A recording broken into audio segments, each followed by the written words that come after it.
one.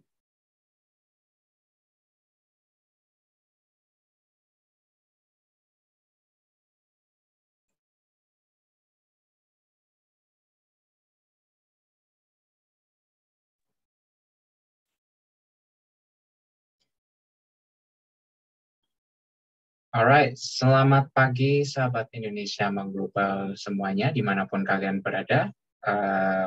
Selagi kita menunggu partisipan pada pagi hari ini untuk acara Mentorship Connect kedua, kita akan mempersiapkannya dalam beberapa menit yang akan ke depan. Tapi terlebih dulu kami akan mengucapkan terima kasih untuk sahabat Indonesia Mengglobal yang sudah datang semuanya. Dan untuk recap, nama saya Aditya, Director Mentorship dari Indonesia Mengglobal, and together with me today kita ada Sabrina yang akan menjalankan atau guide us through the session for this morning. Dan kita juga ada Edwin dan Ardi selaku dari Presiden dan Vice President dari Indonesia Mengglobal, dan juga Heber dan Nanda yang akan menjadi speaker kita pada pagi hari ini. Selagi kita menunggu lagi untuk beberapa menit ke depan, kita akan jelaskan sedikit tentang alur acara pada pagi hari ini. Acara pada hari ini akan dibagi menjadi 3 sesi. Agak sedikit berbeda dengan format kita pada Mentorship Connect yang pertama, di mana Mentorship Connect pertama merupakan sesi moderated live Q&A session, dan juga nanti di akhir juga kita open pertanyaan dari floor. Untuk Mentorship Connect kita yang kedua pada hari ini, kita akan membuka dengan format presentation yang akan diberikan dengan Nanda dan Heber pada pagi hari ini, dan dilanjutkan pada 15 menit terakhir kita akan open for Q&A. Dan untuk mengingatkan pada sahabat Menti Indonesia Mengglobal, bagi yang tertarik untuk menuliskan pertanyaan kalian untuk acara pada pagi hari ini, silahkan buka Slido-nya di Slido yang sudah kita share di grup Menti, dan kita juga akan buka link-nya ke chat di Zoom pada pagi hari ini. Karena kita sudah ada beberapa partisipan untuk join, Sabrina, the floor is yours. Thank you, Adit. Selamat pagi untuk teman-teman Menti yang baru saja hadir. Selamat datang di Mentorship Connect yang kedua. Saya Sabrina akan menjadi moderator untuk sesi kali ini.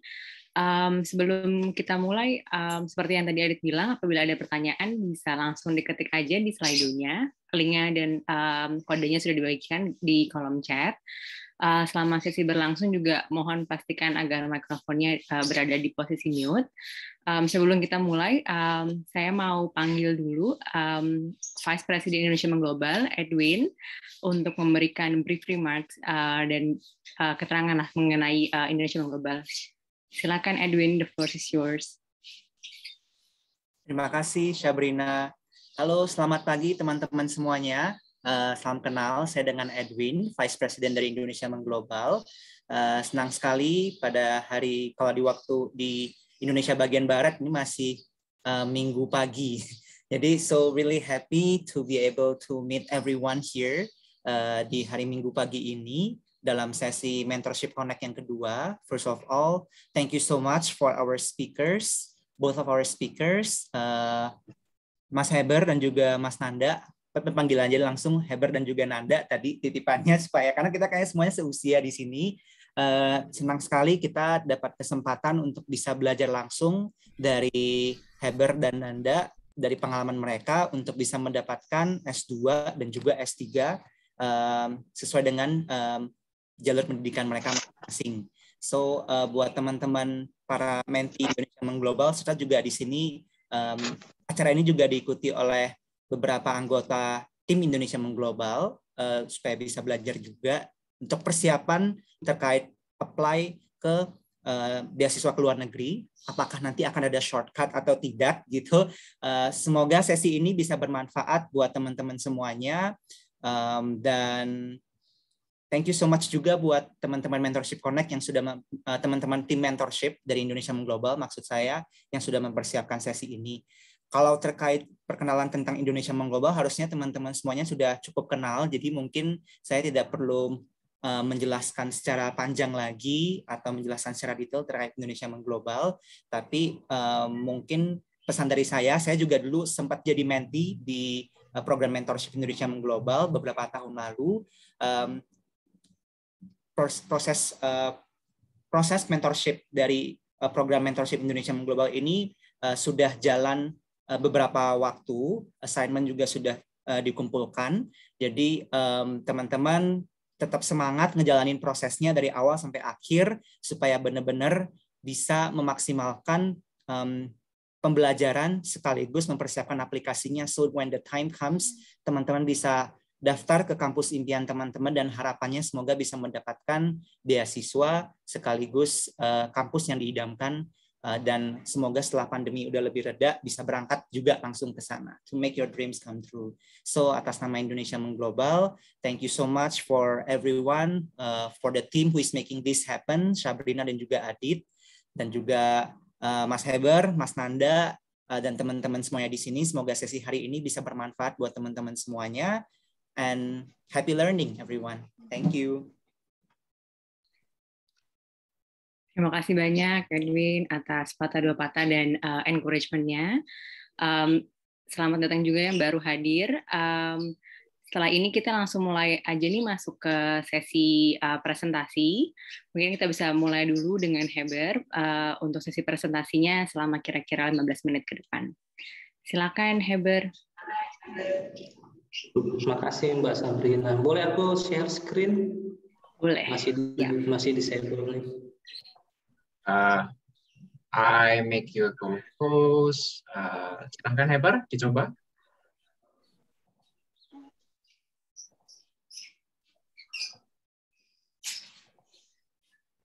Kelihatan ya?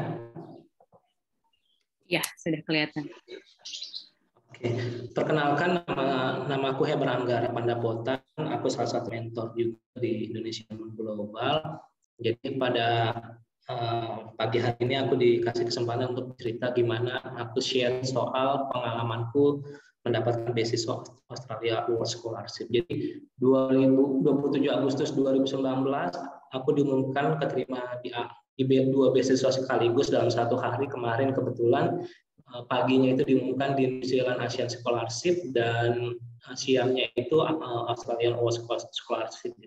Pengennya sih menjalani dua-duanya karena tapi kan ternyata tidak mungkin. Jadi aku harus memilih salah satu dan akhirnya memilihnya Australia World Scholarship. Nah, caranya gimana sih supaya bisa keterima di beasiswa pada umumnya gitu kan? Dan kebetulan juga ini kan aku percobaan pertama di AAS dan bisa kebetulan langsung lolos gitu. Nah, aku pengen sharing tips-tips yang bisa aku lakukan kemarin supaya kawan-kawan juga mempunyai pengalaman yang sama lah seperti yang aku rasakan. Tips yang to the point aja karena waktuku cuma 15 menit. Tips pertama yang kugunakan waktu itu adalah pertama, pemahaman soal logika beasiswa. Setidaknya aku mendapatkan 3 pemahaman logika beasiswa setelah aku godok banyak handbook dari berbagai beasiswa, Chevening, LPDP, lalu AAS, NZAS gitu kan. Walaupun aku hanya mencobanya di 2 beasiswa ini, tapi setidaknya yang aku pahami mereka ada tiga yang harus dipahami soal logika beasiswa. Pertama, beasiswa itu adalah investasi bagi penyelenggara. Jadi kalau kawan-kawan memahami ini, kawan-kawan di dalam esainya itu sendiri langsung coba men-step kira-kira investasi mereka, feedback ke merekanya itu apa gitu. Jadi memang di esai harus dijelaskan pertama kali standing position kita adalah ya kita jangan lupa bahwa mereka juga butuh feedback untuk mereka sendiri gitu. Tergantung dari beasiswa yang kawan-kawan akan apply, misalnya Chevening, AAS, LPDP, dan lain sebagainya. Itu jangan lupa. Yang kedua, beasiswa yang itu mencari the new leader atau calon pemimpin baru. Nah, ini yang mereka coba cari. Yang ketiga, beasiswa itu ada code of conduct-nya masing-masing, tata caranya, requirement-nya itu pasti berbeda, sudut pandangnya berbeda, visi misinya berbeda. Nah, dasar inilah yang harus digunakan oleh kawan-kawan ketika kawan-kawan ingin mengapply suatu beasiswa seperti itu. Jadi tips pertama yang bisa digunakan adalah pemahaman soal logika beasiswa ini. Implementasinya gimana nanti kalau ada waktu untuk sesi diskusi bisa ditanyakan gitu. Tapi intinya ini untuk pertama pemahaman soal beasiswa, logika beasiswa. Tips kedua yaitu pemahaman soal timeline gitu. Seringkali orang gagal hanya karena tidak stick to the timeline gitu kan. Tidak stick to the timeline atau ternyata tiba-tiba timelinenya udah mepet, tidak jadi mensubmit, itu kan artinya kita sudah kalah dalam berperang. Belum berperang kita sudah kalah. Jadi kalau bisa ketika ingin mendaftar suatu beasiswa, pahami timeline masing-masing dari beasiswa itu. Yang kedua, kenapa kita butuh pemahaman soal timeline ini? Itu sebagai internal control kita bahwa untuk menjaga kualitas preparation kita. Kita tahu kan preparation is the key for success gitu. Jadi semakin banyak waktu kita untuk mempersiapkan, let's say misalnya esai atau aplikasi, nah itu menjaga kualitas kita. Kalau ternyata misalnya contohnya Chevening nih misalnya, Chevening masih ada sampai November, masih ada sekitar 2 bulan, esaiku harus kukerjakan saat ini, lalu aku buat outline-nya apa aja, argumentasi yang harus dimasukkan, supaya aku nggak mepet-mepet pada hari hanya. Seringkali kan masih 3 bulan, aku nanti kerjakannya sebulan akhir aja, kan sering kayak gitu tuh. Karena memang kan kita disibukkan dengan berbagai aktivitas sebagai pekerjaan, lalu kegiatan yang lainnya. Jadi yang kedua, tipsku adalah gimana kawan-kawan stick to the timeline, lalu pahami tata caranya, apa yang harus dipersiapkan, misalnya dokumen, lalu apa, dan lain sebagainya. Jadi tips keduanya adalah pemahaman kepada timeline. Tips ketiga, menurutku ini yang paling penting kawan-kawan, yaitu pemahaman soal kriteria award yang dicari. Seperti yang aku katakan tadi di tips pertama, bahwa setiap beasiswa kan ada code of conduct-nya masing-masing, ada requirement yang mereka cari, lalu kriteria award yang mereka cari itu apa aja. Nah, setelah aku godok berbagai beasiswa yang aku godok itu, ternyata setidaknya ada tiga kriteria yang mereka cari pada umumnya. Nah, apa aja itu? Pertama, latar belakang pendidikan yang bagus. Yang kedua, latar belakang pekerjaan yang bagus. Yang ketiga, goals yang bagus. Pertanyaan kan sering bertanya gitu kan, latar belakang pendidikan yang bagus itu seperti apa sih? Apakah harus dari PTN gitu kan? Dari semua handbook yang coba aku pelajari, ternyata kriteria mereka bukan ibarat kata bukan di mana kita dulu kuliah S1-nya atau S2-nya kalau kita mengambil S3, tetapi mereka mencari adalah orang-orang yang punya academic merit yang bagus dulu waktu kuliah. Selain kuliah, kawan-kawan ngapain aja gitu. Itu yang sering kutemukan di berbagai handbook beasiswa. Mereka mencari orang-orang yang melakukan kegiatan lain yang ada additional value-nya dan berbeda dari orang lain gitu. Misalnya ketika S1 kawan-kawan terlibat dalam berbagai organisasi, lomba gitu kan, baik skala nasional, internasional misalnya, atau pernah kegiatan social activity apa, volunteering di bidang apa gitu kan, lalu pernah menjadi asisten dosen dan lain sebagainya. Jadi intinya adalah mereka mencari orang-orang yang punya academic merit-nya bagus, tetap terjaga, tapi melakukan hal-hal lain yang berbeda dari orang lain. Yang kedua, latar belakang pekerjaan bagus kan saya bertanya, apakah latar belakang pekerjaan yang bagus itu yang untuk diterima beasiswa itu hanya ASN atau PNS gitu kan, seringkali bertanya seperti itu. Dari handbook yang semua kita baca itu, yang mereka cari adalah pekerjaan-pekerjaan yang bisa memberikan dampak bagi Indonesia, itu yang aku pahami. Jadi nggak terbatas pada orang-orang yang bekerja di dalam sektor publik. Sektor private pun sangat mereka welcome ketika sektor private itu juga memberikan dampak kepada Indonesia. Jadi standing point-nya Indonesia adalah ada urgensi masalah apa, lalu pekerjaan kawan-kawan bisa menyelesaikan permasalahan itu sehingga butuh dibantu untuk mendapatkan beasiswa S2 atau S3 gitu. Jadi titik poinnya adalah bisa kalian kawan-kawan jelaskan di dalam esai itu latar belakang pekerjaan kawan-kawan, lalu dampaknya seperti apa di sektor seperti apa gitu.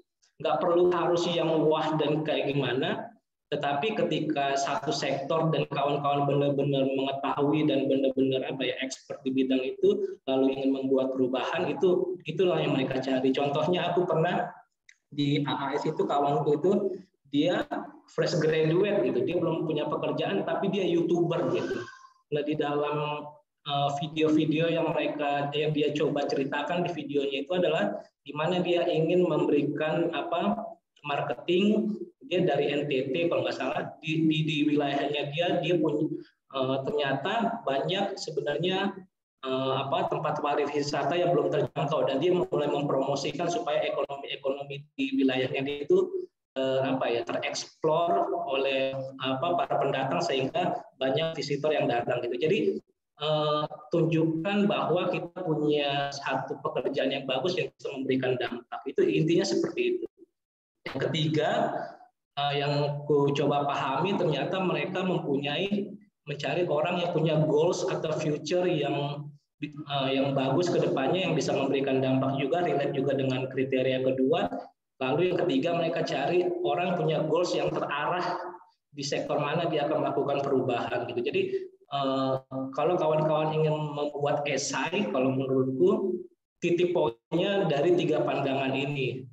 Pertama, kawan-kawan harus membrand diri kawan-kawan punya academic merit yang bagus, professional achievement yang bagus, lalu goals ke depannya punya goals yang bagus untuk Indonesia gitu.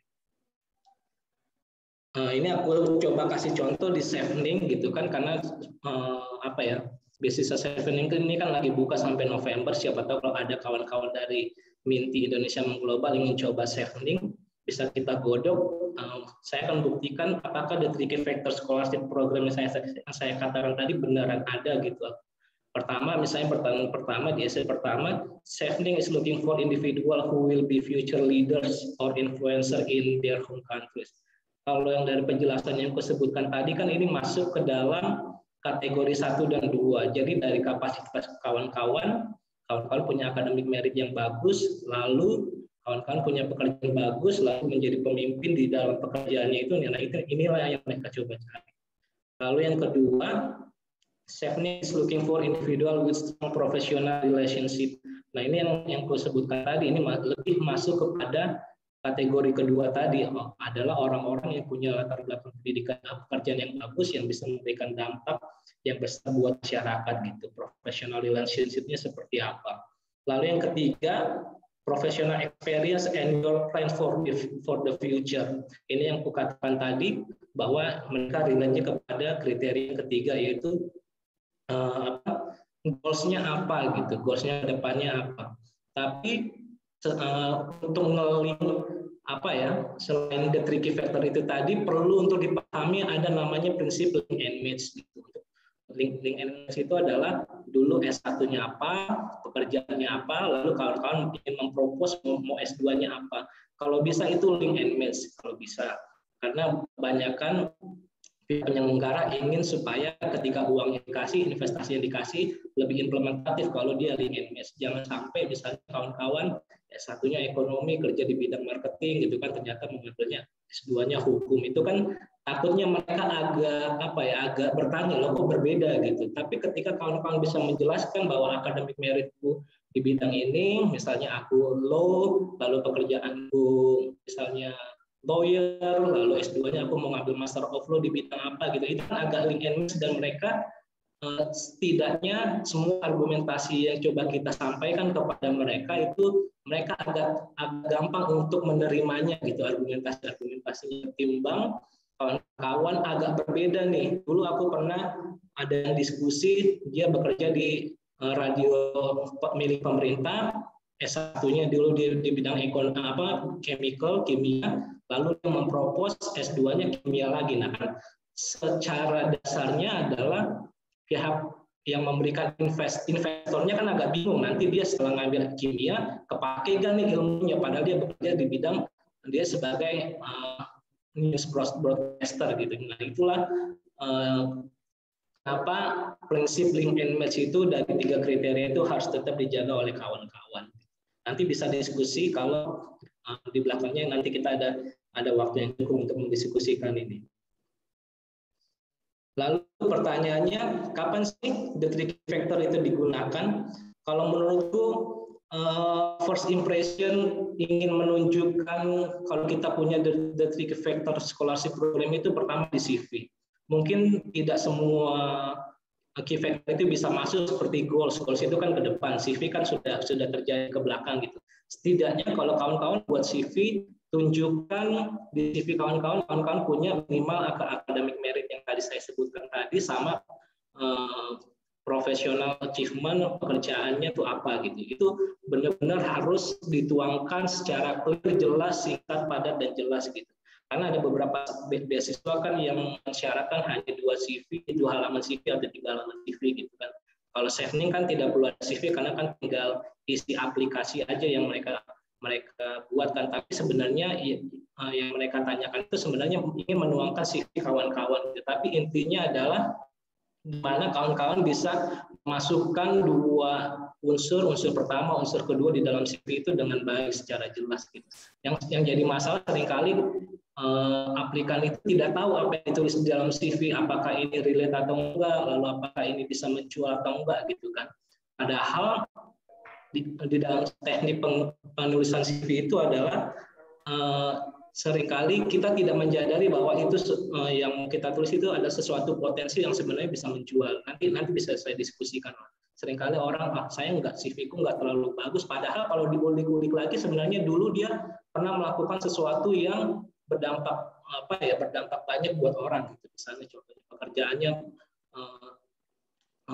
pekerjaannya bagus gitu, atau misalnya banyak yang bilang, wah aku waktu kuliah pulang aja nggak ada kegiatan apa-apa, padahal kalau diulik-ulik lagi ternyata dia punya social activity yang bagus, tergabung di beberapa yayasan yang bisa tergabung di misalnya mengajar atau apa gitu. Nah itu kan sebenarnya bisa dijual juga gitu. Itu permasalahan pertama memang dalam pembuatan CV ketika ingin menuliskan the three key factor itu. Yang kedua di dalam aplikasi, kalau di AS kan namanya supporting statements. Nah ini harus benar-benar mulai bisa dimasukkan 3 kriteria tadi, academic merit-nya, pekerjaannya, lalu goals-nya. Yang ketiga tentu pas di interview dengan jangka waktu yang sangat terbatas, gimana kawan-kawan bisa menunjukkan bahwa kalian nggak akan rugi loh menginvestasikan duit kalian ke diri saya, karena saya mempunyai 1, 2, 3, dan 4 itu memang harus benar-benar benar-benar nanti di interview itu kalau bisa nanti kita ada kesempatan lain itu ada namanya teknik framing. Jadi jangan sampai interviewer menanya hal-hal yang dimana kelemahan kita. Jadi pada tahap pembukaan langsung di framing aja bahwa kita punya kelebihan ini 1, 2, 3, dan 4. Jadi selama 20 menit atau 40 menit interviewer cuma ibarat kata terjebak dalam framing kita kepada kelebihan-kelebihan kita. Itu nanti kita diskusikan Pak. Tapi intinya adalah the three factor itu berarti dari tahap awal proses mencari beasiswa sampai diterimanya itu kan memang kepake terus gitu. Lalu kalau di LPDP ada namanya personal statement dan motivation letter. Nah ini juga harus dimasukkan the three factor itu sendiri. Gitu. Mungkin karena waktunya terbatas. Sekian dulu Mbak Sabrina, nanti kalau ada diskusi intinya kalau dari aku untuk mendapatkan beasiswa S2 itu yang tadi pemahaman logika beasiswa, yang kedua strict to the timeline, yang ketiga penerapan the three key factor yang disebutkan tadi bahwa mereka mencari orang-orang yang punya akademik merit yang bagus, latar belakang pendidikan yang bagus, dan ingat latar belakang pendidikan yang bagus bukan di mana kawan-kawan kuliah dulu, tapi apa yang kawan-kawan lakukan dulu waktu kuliah itu yang mereka cari. Yang kedua mempunyai pekerjaan yang bagus, bukan hanya ASN atau orang-orang yang bekerja di lembaga pemerintah, tapi sektor private pun ketika mempunyai dampak buat banyak orang, terlebih khususnya sosial dan ekonomi, itu yang mereka cari. Yang ketiga adalah orang-orang yang tahu arah soal goals-nya ke depannya untuk perubahan di Indonesia itu apa. Gitu. Jadi secara konsepnya untuk menerima untuk mencari beasiswa sebenarnya itu kalau mau didiskusikan lebih lanjut soal implementasikannya nanti bisa di sesi tanya jawab. Mungkin itu dulu untuk yang S2 karena 15 menitnya sudah 17 menit nih ku itu. Makasih Mbak Sabrina. Iya, terima kasih banyak Bang Heber atas sharing dari pengalamannya ya. Sangat komprehensif dan insightful sekali. Semoga bermanfaat nih bagi para peserta yang sudah hadir di sesi ini. Tadinya saya mau summarize beberapa key points, tapi Bang Heber udah summarize tugas saya, jadi mungkin kita bisa berlanjut ke presentasi selanjutnya. Selanjutnya kita ada speakers yang kedua, yaitu Nanda. Nanda, PhD student di University of California, Berkeley, akan sharing beberapa hal mengenai pengalamannya dari segi S3 ya. Silakan Nanda, dipersilahkan. Ya, kedengaran ya, Syabrina ya. Okay, good. Let me share my screen.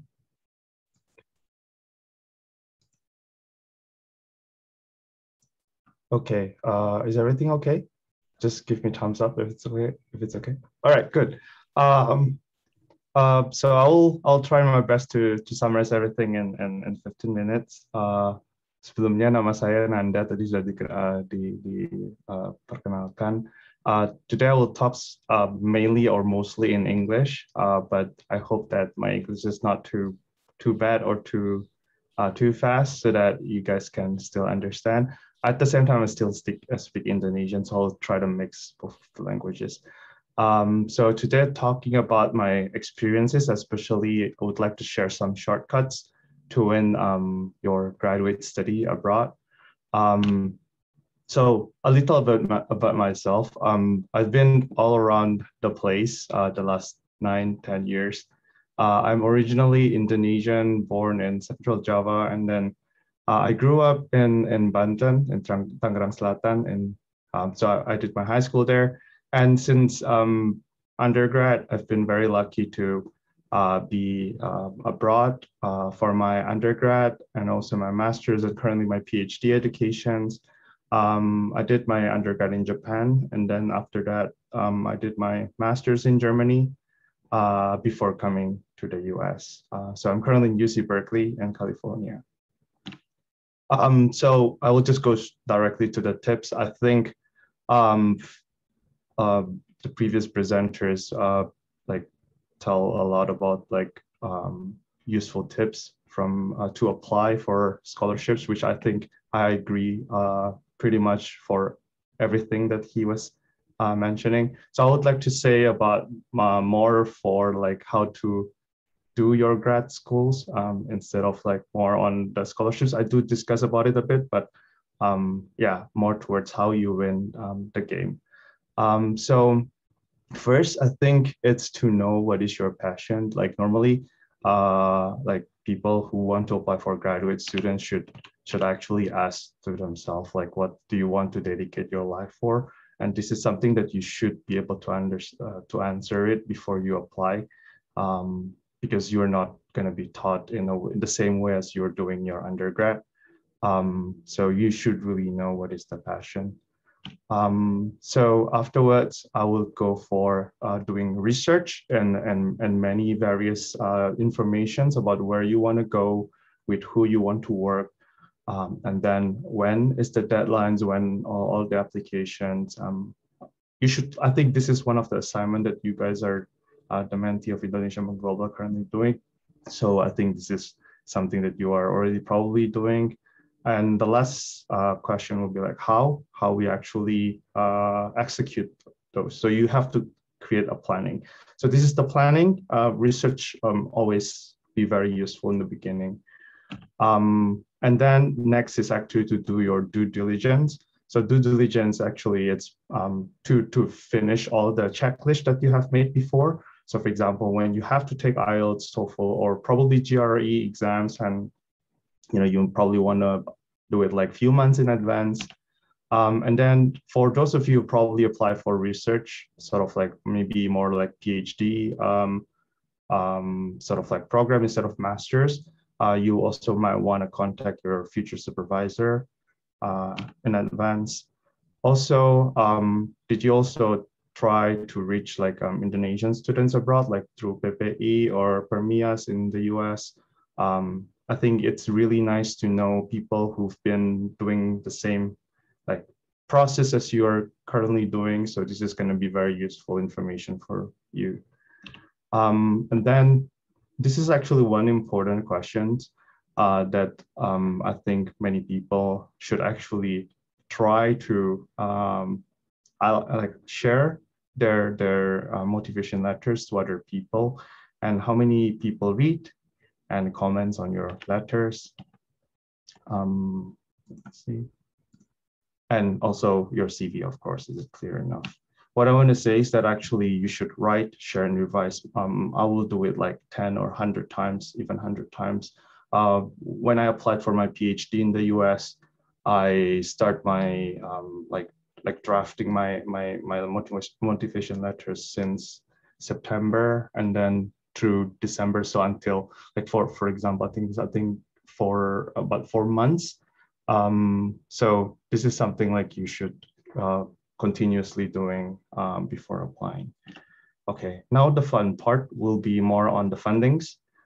So these are some of my thoughts, which I think have been very completely summarized before by Mas Hebe and today. So these are like, so first of all, you need to know first what are type of scholarships that you're trying to apply. For Indonesians, of course, LPDP or like other, like if you're applying for different country, of course, you're going to have a different scholarships, donors, or from governments. This has to be actually listed down. But not only for governmental source, there are also like university source, such as like fellowship or honor society or other sort of like more like smaller basis scholarships. Also, you might want to check some private organizations. This is also very common. Secondly, I think it's more on whether you are actually would like to work during your study. So I did all of this like teaching assistantship, research assistantship, and also part-time jobs that actually can give you a lot of support financially during your study abroad.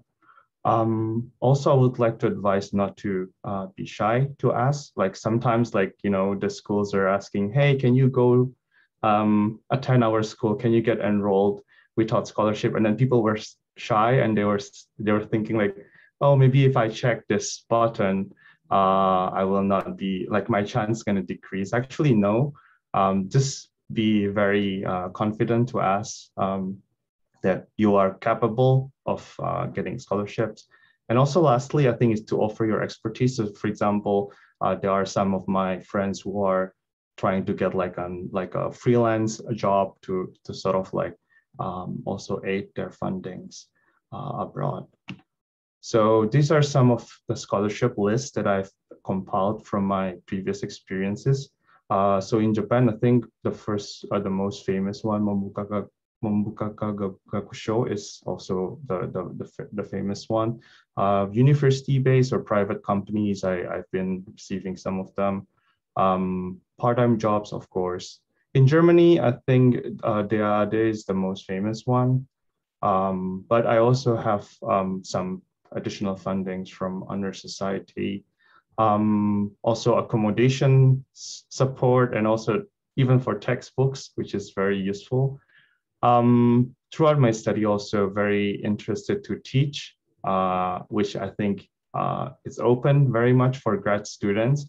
So if you are also willing to learn more through teaching, I think it's very good opportunity to ask the supervisor or your school whether there is any teaching opportunity. In the US, I think it's a bit different.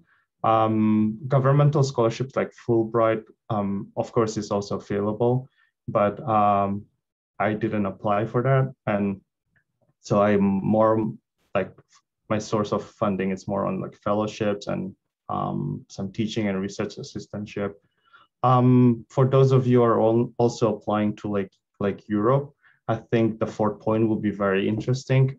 Throughout my studies, I got had the opportunity to also did some internships abroad. So I was Erasmus Plus grants recipients, and also for research practicum to Australia, and also some research projects. So you can also apply through contacting professors, asking like, hey, do you have any research project that is actually interesting and currently applicable and open for an intern? So that's what I was saying before. offering your expertise is always good, because then you also can add a point in your CV on this regards.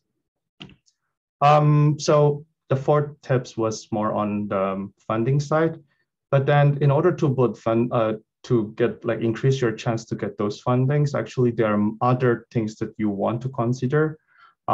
First things is definitely to build your network. When you are abroad, you also want to know not only Indonesian peoples, but also new friends from different part of the world.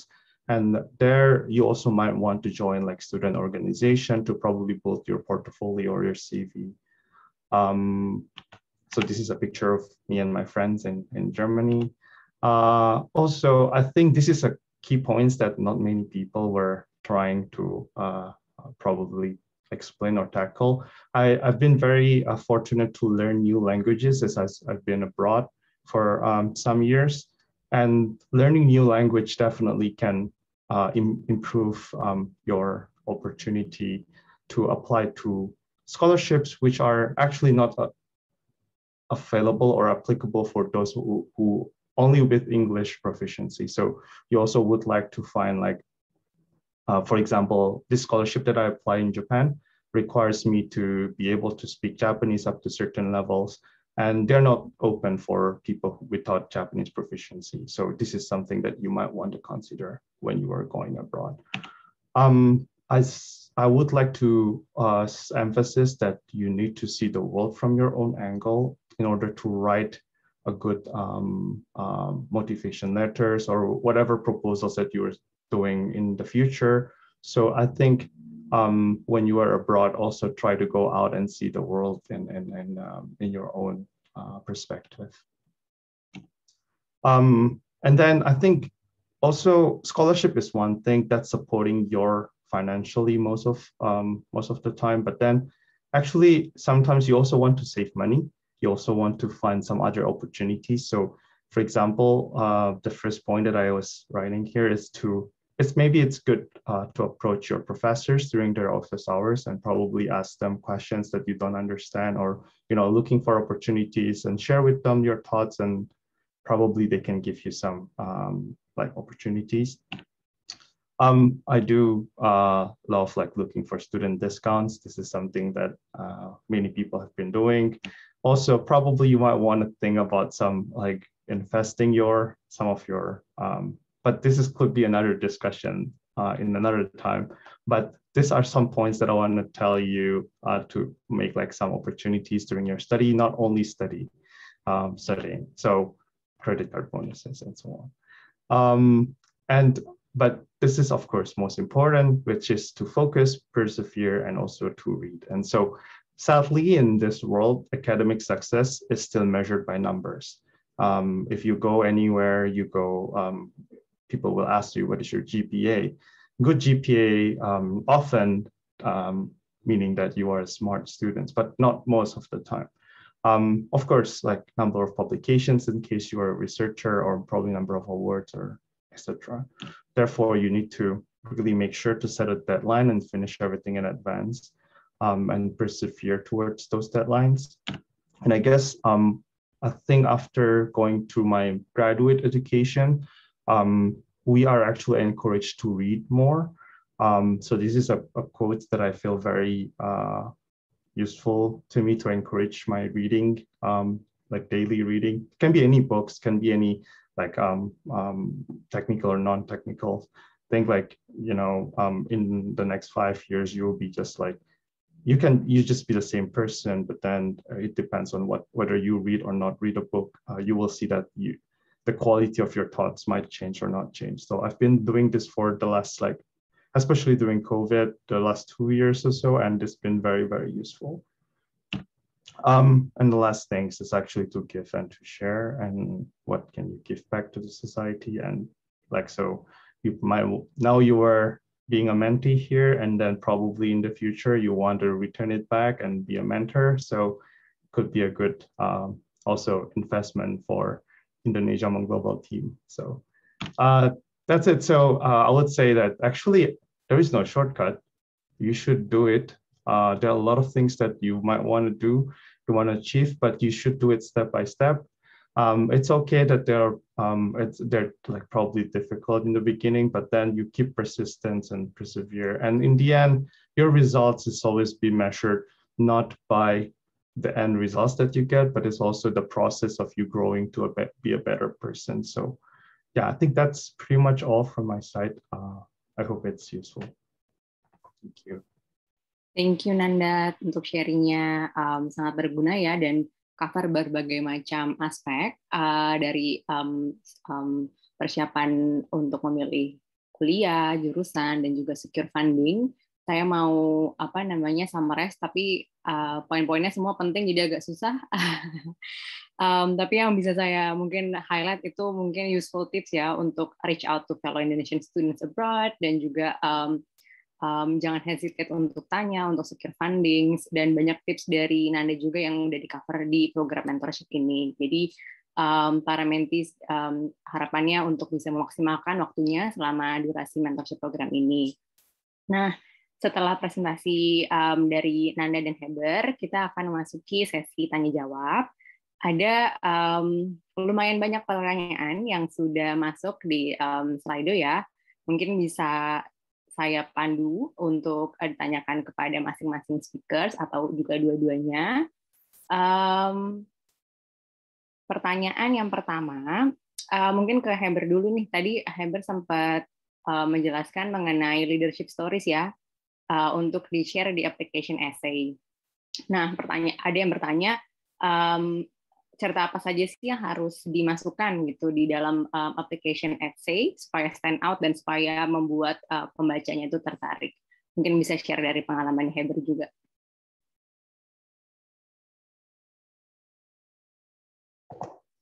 Iya, cerita apa saja yang harus dimasukkan, ini dari sisi leadership-nya ya Mbak ya. Kenapa? Ya? Ini cerita soal leadership-nya atau cerita apa aja yang... Iya, boleh dari apa aja. Iya, kalau dari sisi ingin menonjolkan sisi leadership di aplikasi yang bertanya soal leadership kita gitu, kalau bisa kan nggak semua bisa dimasukkan dalam esai gitu kan karena keterbatasan words gitu kan. Nah, kalau menurutku pertama kita harus grading dulu nih mana kira-kira yang poin penting sisi leadership kita apa aja yang diceritakan gitu. Kriteria yang pertama bisa digunakan bahwa leadership kita itu mampu menyelesaikan sesuatu yang berdampak bagi banyak orang atau sesuatu yang berat lalu terselesaikan dengan sisi leadership kita. Itu pertama. Misalnya contohnya ini langsung implementatif aja dari yang gue ceritakan gitu ya, yang waktu dulu essay AAS supaya bisa inline dengan kira-kira essay kawan-kawan tuh apa. Dulu aku penempatan pertama di Maluku, mutasi pertama di Maluku, sampai di Maluku itu dulu ada tuh sertifikat ketua tim, auditor ketua tim itu sertifikat tuh hanya 3 di dalam 1 unit kerja perwakilan yang begitu besar gitu. Aku waktu itu auditor pertama yang mana sebenarnya notabene itu masih anggota tim. Tetapi karena kebutuhan organisasi, aku ditunjuk untuk melakukan berbagai audit sampai P3, audit perhitungan kerugian keuangan negara dan sebagainya. Aku yang menunjukkan bahwa sisi leadership itu ada dulu waktu kuliah. Aku salah satu misalnya bisa diceritakan dulu aku beasiswa Jarum, di situ ada soal leadership development dan lain sebagainya. Nah, ilmu itu aku gunakan lalu aku menyelesaikan berbagai tugas itu sekalipun aku tidak bersertifikat, tapi output yang kutunjukkan itu memuaskan dari sisi pimpinan. Nah, itu kan dari sisi reviewer itu bisa menunjukkan wow, ini orang leadership-nya bisa ditunjukkan dengan baik dan sangat gamblang.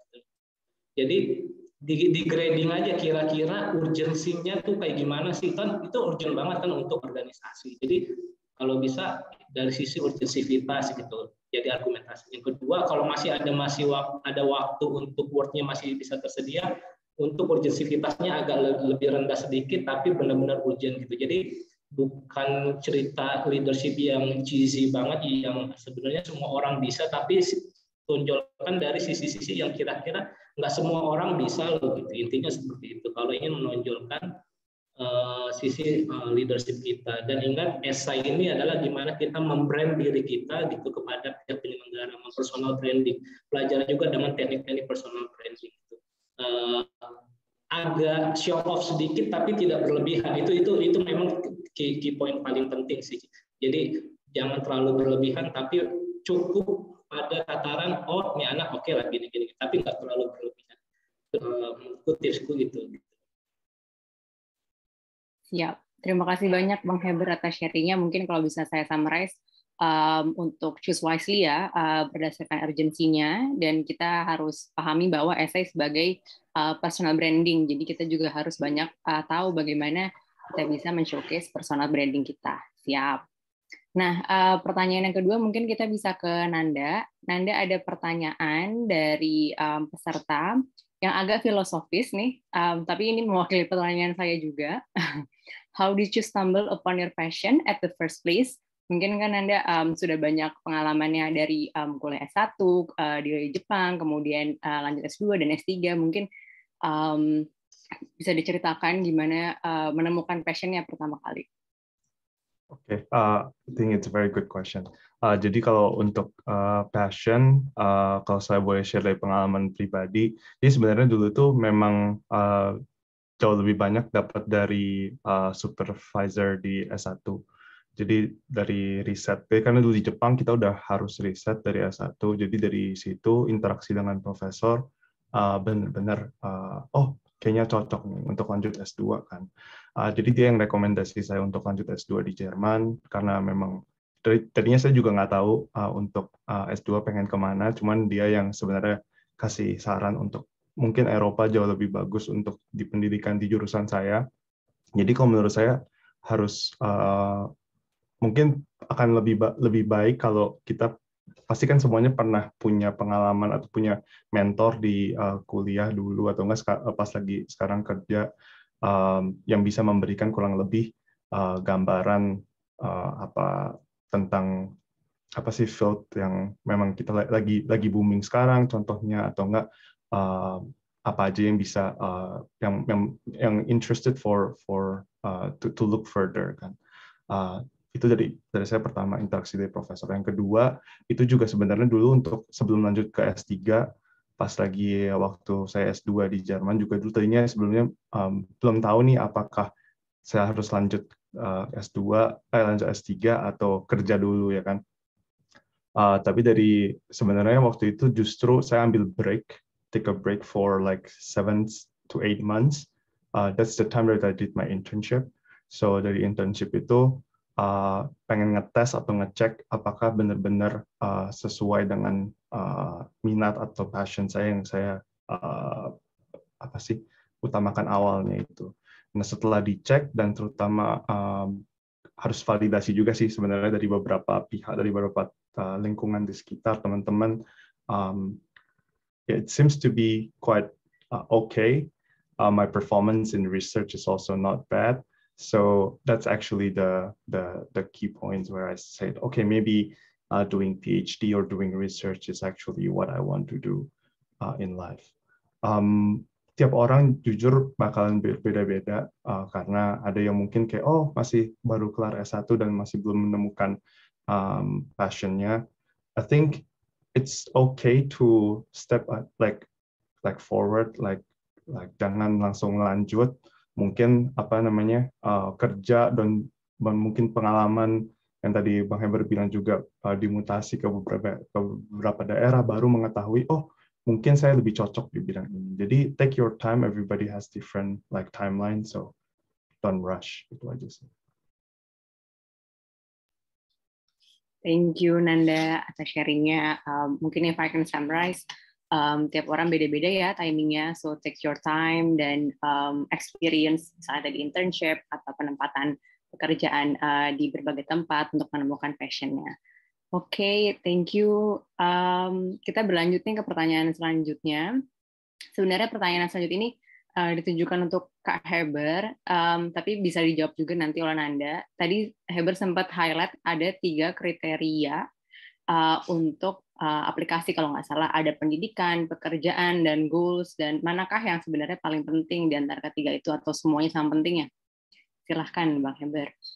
Nanti habis ini kita berlanjut ke Nanda. Kalau menurutku semuanya itu penting, tapi ketika tiga-tiganya tidak bisa terpenuhi, misalnya hanya salah dua, gitu kan?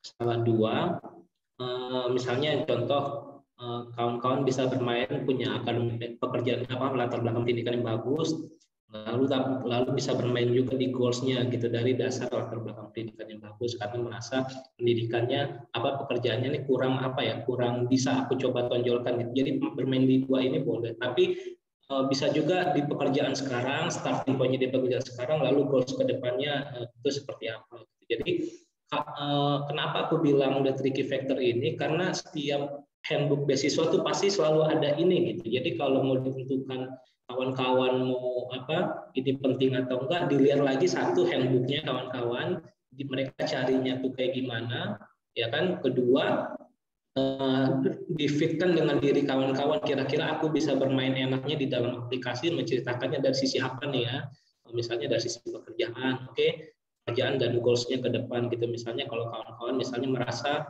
dulu akademik meritku kurang, aku starting point-nya di pekerjaan aja nih karena aku merasa pekerjaanku sekarang bisa memberikan dampak yang besar. Itulah salah satu teknik namanya personal branding, ada teknik namanya minimize kekurangan lalu maximize kelebihan di sektor yang lain gitu. Jadi kalau kawan-kawan merasa dari 3 kriteria ini ada satu faktor yang kira-kira kurang kuat, boleh di state sedikit tapi nggak usah terlalu banyak, tapi maximize-nya di tempat yang lain. Tapi kalau ditanya penting yang mana, tiga-tiganya menurutku di setiap aplikasi, kalau kawan-kawan mau godok-godok handbooknya masing-masing itu semuanya tuh ada tiga-tiga ini. Tergantung kawan-kawan mau bermainnya banyakannya di mana. Banyakan ke pekerjaannya, lalu goals-nya, atau banyakan ke latar belakang pendidikan yang kemarin, mau perbanyaknya di situ gitu. Tergantung kawan-kawan seleranya bermainnya di mana.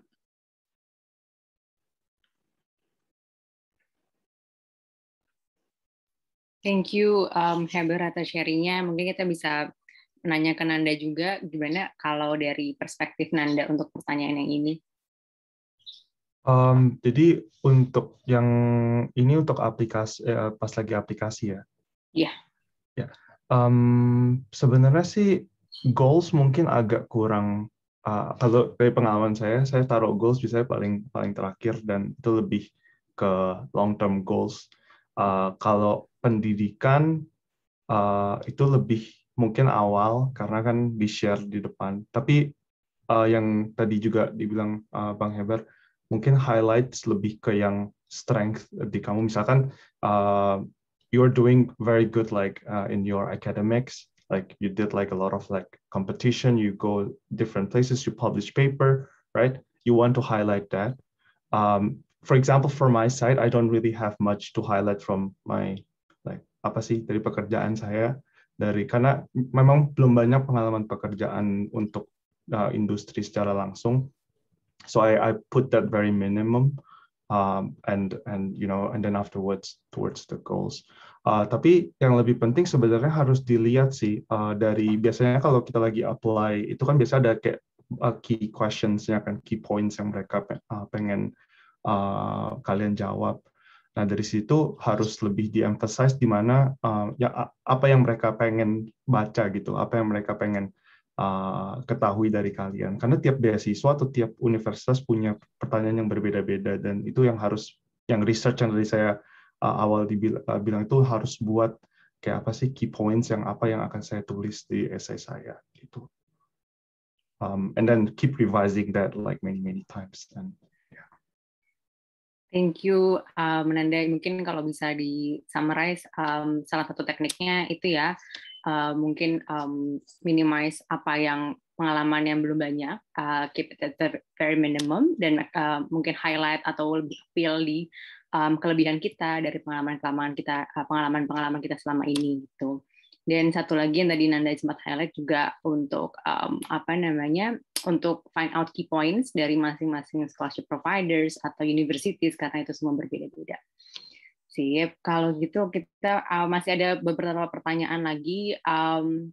Ada yang bertanya ke Nanda, can we mention the name of professor that we would like to work with in the statement of purpose? gitu. Ini menerima 5 likes, jadi mungkin banyak yang ingin bertanya, jadi silakan Nanda bisa dijawab. Yes, the answer is yes. I did put my professor that I would like to work with. So that's totally okay. In the end, like actually some other professor also contacted me like, hey, I also interested to work with you. Are you interested to work with, like, you know, there are some proposals and so on. But luckily, the professor that I wrote his name in my letter of motivation also contacted me. So I'm definitely like already like towards his research. So yeah, that's totally fair. I think no problem at all. Oke, thank you Nanda. Ada pertanyaan lagi, mungkin ini apa namanya mirip ya pertanyaan tadi, tapi lebih ke arah esainya atau goalnya. Bisa dijelaskan lebih lanjut bagaimana kita bisa menyesuaikan esai atau goal kita yang dapat memberikan feedback buat negara pemberi beasiswa. Jadi mungkin bisa align ya dengan visi misi mereka. Jadi mungkin Heber dulu bisa share dulu mengenai proses waktu itu bikin esainya, gimana caranya apa namanya mengalainkan dengan visi misi dari negara pemberi beasiswanya. Ya, pertama kita harus lihat visi misi mereka baik dari handbook atau websitenya mereka kan gitu kan. Jadi kan beasiswa ada 2, beasiswa yang diselenggarakan oleh pemerintah dalam negeri kita dan beasiswa oleh pemerintah negara dari luar gitu. Tapi sekalipun oleh negara luar, tapi sebenarnya dia intinya adalah bagaimana investasi yang mereka coba kasih itu untuk menyelesaikan masalah di Indonesia itu sendiri gitu. Jadi mereka ingin membantu Indonesia ada masalah apa, nah kalau bisa orang-orang Indonesia sendiri akan menyelesaikan masalahnya.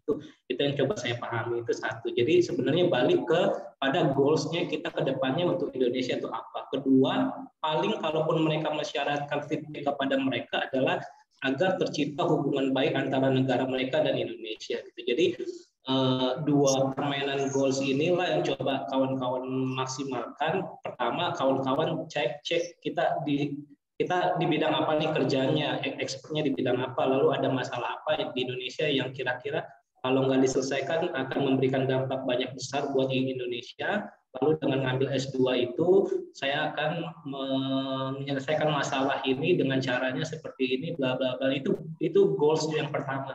Kedua, coba dari sisi argumentasi relationship. Tadi kalau di Chevening kan professional relationship kan, itu mereka ingin kejar juga, jangan sampai tujuan keduanya adalah bagaimana mendekatkan Indonesia dengan UK gitu kan, pelaku Australia gitu kan, itu tidak terjaga gitu. Jadi biasanya tujuannya sebenarnya cuma ada 2, menyelesaikan masalah di Indonesia, kita sendiri yang harus menyelesaikan dengan dibantu oleh mereka. Kedua, apa sih kira-kira hubungan-hubungan yang bisa dipererat dengan kita. Misalnya banyak kawan-kawanku yang di sektor ekonomi, mereka mencari dari sisi berapa sih surplus atau defisit perdagangan antara Indonesia dan Australia gitu. Misalnya contohnya kalau kita ngambil berapa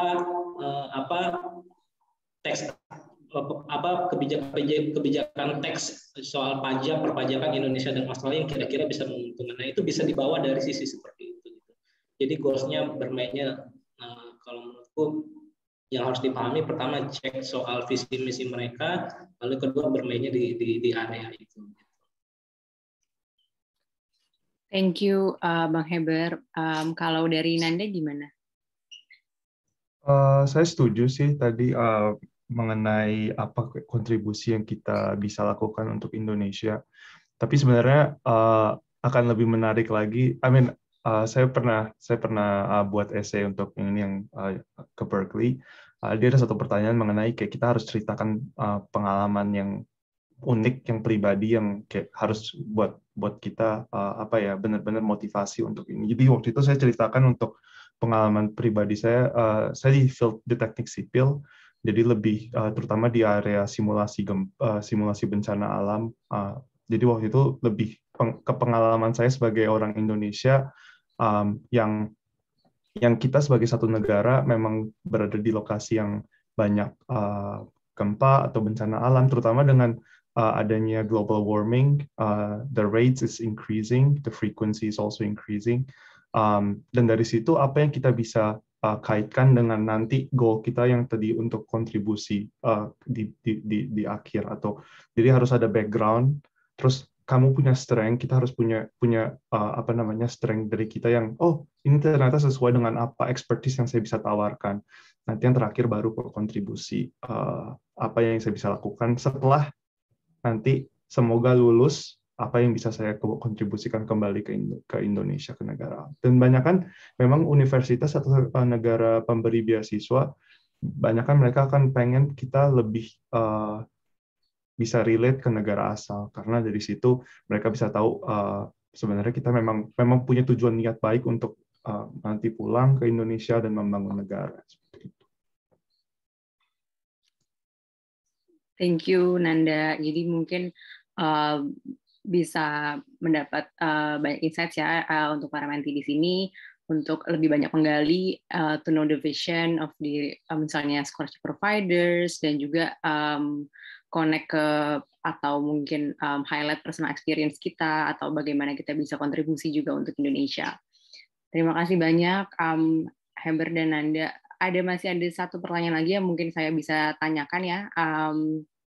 Pertanyaan terakhir, ada yang bertanya apakah antara S1 dan pekerjaan dan jurusan ke S2 harus benar-benar linear gitu. Bagaimana jika pekerjaannya tidak, tapi S1 dan S2-nya linear gitu. Apakah peluangnya lebih besar? Karena kan memang ada yang tadi Heber sempat bilang, salah satunya juga link and match ya, dengan misalnya jurusan dan juga pekerjaan. Tapi mungkin gimana kalau misalnya itu sebenarnya tidak linear gitu. Bisa Nanda dulu mungkin bisa sharing dari pengalamannya.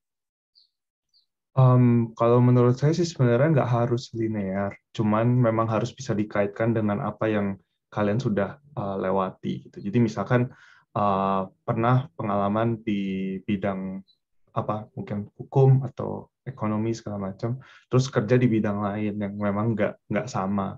Tapi dari situ mungkin punya ketertarikan untuk mungkin mengimplementasikan apa yang udah dipelajari, karena sebenarnya kan everything is integrated, right? Jadi nggak ada sistem yang sebenarnya separate from each other completely. Jadi misalkan seperti saya juga S1 teknik sipil, S2 saya lebih ke mechanics di computational, itu lebih sangat teknikal. Untuk apply S3 juga saya harus bisa combine itu dua. Jadi background saya S1 seperti apa, background S2 seperti apa, dan riset yang akan saya tawarkan seperti apa. Jadi mempunyai perspektif sendiri yang unik gitu. Jadi sebenarnya nggak harus linear.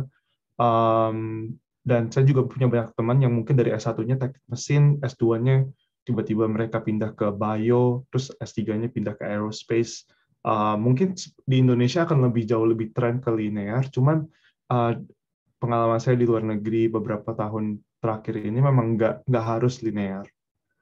Tuh. Jadi nggak apa-apa, mereka nggak akan pikirin itu sih sebenarnya. Thank you Nanda. Kalau dari Bang Heber gimana? Ya, tadi memang aku sebutkan kalau bisa mengandung sistem prinsip link and match gitu kan. Kenapa? Karena aku merasa kita kan bicara soal possibility untuk diterima mendapatkan beasiswa. Karena kita juga harus kejar yang namanya kan kuota. Biasa penyelenggara kan ada keterbatasan kuota. Jadi ketika dihadapkan mana yang linear itu yang sebenarnya ingin menunjukkan bahwa nih anak terarah atau enggak. Tapi bukan berarti yang tidak linear itu tidak bisa juga. Tapi bicara soal possibility, tentu pihak penyelenggara agak lebih prefer ketika yang linear. Tapi samakan dulu deh, prinsip linear itu bukan berarti misalnya gini, kita hanya linear kepada pekerjaan atau ekspertitas sekarang lalu mengambil S2-nya apa. Tapi ternyata S1-nya bukan yang itu tetap linear, tapi dasar linearnya itu berarti kita dasar dari pekerjaan. Ada juga dasar linearnya itu dari pendidikan sebelumnya, lalu S2-nya mau ngambil apa, tapi pekerjaannya agak berbeda gitu. Jadi itu tetap linear. Tapi kalau yang aku beberapa kali bertanya diskusi kepada reviewer gitu, mereka agak lebih suka kepada orang-orang yang bisa menjelaskan mengambil kuliah ke depan itu di sisi ini, karena ada relate-nya dengan sebelumnya gitu. Karena kita bicara soal kuota gitu kan. Ketika dihadapkan misalnya beasiswa aku nggak tahu kuota beasiswa lain kan, AAS 250, 50 S3, 200 S2 gitu.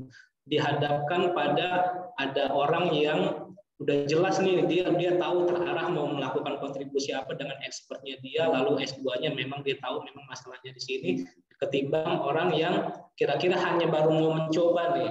Relate lagi dengan pertanyaan ke Mas Nanda tadi, aku nggak tahu nih passionku apa tadi gitu kan. Nah, tentukan dulu passionnya itu apa gitu kan. Kalau ternyata berbeda, reviewer bilang bukan berarti tidak boleh meng-apply, tapi punya tanggung jawab lebih untuk menceritakan nih kenapa berbeda gitu. Kenapa jadi yang tidak linear ini punya tanggung jawab lebih dan punya argumentasi harusnya yang lebih kompleks. Kenapa dulu S1-nya apa, S2-nya apa, pekerjaannya apa, lalu kok ngambil S3-nya apa gitu. Itu satu. Kedua, ada beberapa yang tidak linear yang bisa aku sebutkan nih. Yang tidak linear itu ada hal-hal yang pembenaran, misalnya contohnya banyak misalnya D3-nya akuntansi, D4-nya akuntansi, S2-nya pekerjaannya sebagai ASN, S2-nya ngambil master public policy. Itu masih bisa diterima walaupun tidak linear karena ada alasan-alasan pembenar, karena pekerjaan dia sebagai ASN diharapkan ke depan dia sebagai pejabat publik gitu kan, pejabat publik yang akan mengeluarkan kebijakan-kebijakan yang sifatnya publik. Nah, itu tidak linear, tapi kita punya tanggung jawab lebih untuk menceritakan kenapa ini loh, aku dulu memang D3 D4-nya akuntansi, tapi sekarang pekerjaanku ini loh, aku bisa nanti ke depannya kayak gini loh gitu. Jadi kalaupun kawan-kawan tidak linear, kawan-kawan harus bisa menceritakan kenapa tidak linear dan ada hal lebih apa yang bisa kawan-kawan tawarkan gitu. Kalau dari sisi aku. Siap, terima kasih banyak Bang Heber untuk barusan udah sharing ya mengenai pertanyaan linear. Kalau bisa di summarize memang yang seperti tadi Nanda bilang, everything is integrated. Tinggal bagaimana kita highlight vision kita ke depannya. Misalnya memang ada yang tidak linear atau linear gitu. Jadi mungkin harus disambungkan dari awal ke akhir. Kita sudah sampai di penghujung Mentorship Connect 2 hari ini karena sesi question and answer sudah selesai. Sebelum kita tutup, mungkin kita bisa foto bersama dulu ya, teman-teman bisa menyalakan videonya untuk kita abadikan dokumentasinya. Saya akan memandu, ya boleh minta tolong dinyalain videonya supaya kelihatan wajah-wajahnya. Siap.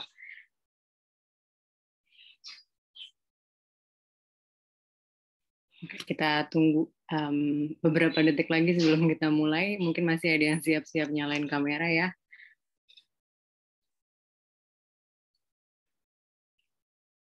Oke, sepertinya sudah mulai. Saya akan pandu. Ada 2 screen di sini, jadi nanti silahkan tunggu sebentar ya. Kita mulai. Ya, baru ada yang muncul. Silakan. 1, 2, 3. Sekali lagi di screen pertama. Baik, sekarang ke screen kedua ya. 1, 2, 3. Sekali lagi yang screen kedua. 1, 2, 3. Siap. Terima kasih banyak para mentis dan tim Indonesia Mengglobal sudah hadir di acara Mentorship Connect 2 hari ini. Semoga sesinya bermanfaat dan sampai jumpa lagi di sesi Mentorship Connect selanjutnya. Stay safe and take care. Terima kasih Sabrina, terima kasih teman-teman semuanya sudah hadir. Terima kasih Bang Heber, terima kasih Nanda for sharing.